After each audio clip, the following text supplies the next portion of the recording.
Hi everyone, welcome to class 2 of Drawing from the Inside Out, and this is sponsored by the Nyack Library. For class number 3 you will again need to go to nyacklibrary.org in order to register. So this week's directive will be a little different. We're going to do something that I found to be quite challenging but really interesting. This week's directive will be to take a selfie. You can take it just of yourself or put yourself in an interesting scene, however you want to do it. And then we will be drawing these selfies with our non-dominant hand. So if you're a righty, that will be with your left hand. And if you're a lefty, it will be with your right hand.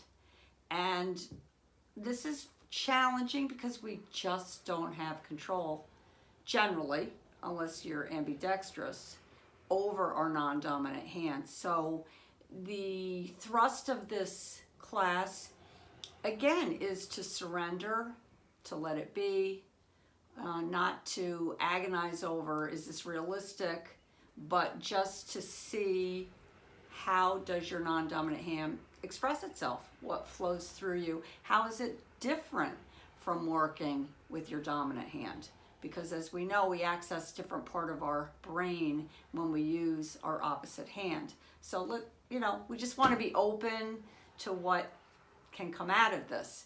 Now, I had an experience of drawing with my non-dominant hand after I had wrist surgery, and I could not use my right hand for a long time. And I started to draw, and I actually did a few self-portraits that I wanted to share with you, just to give you an idea. So this is when I was in physical therapy, and I think right off the bat you would say, well, this is not realistic, it doesn't look like me, but it captures a feeling. I think it captured a sense of lack of identity, maybe a sense of almost hopelessness, which is what I was feeling at the time. And these random black dots almost could be tears. So we're not aiming for perfection. We're not trying to duplicate reality accurately. We're trying to capture the spirit and the emotion. And you'll see if that's true for you.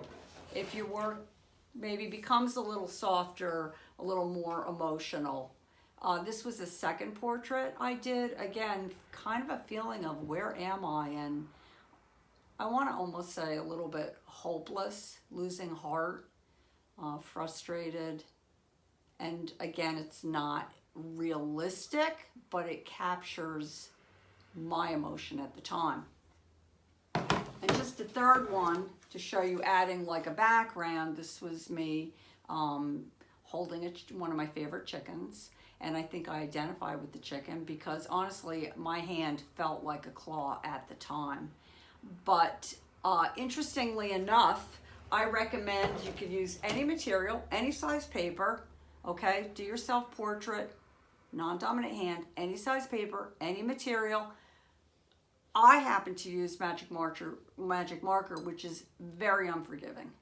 But I kind of like that challenge of, wow, anything I do here is permanently on the paper and can't be changed. So you'll see what works for you.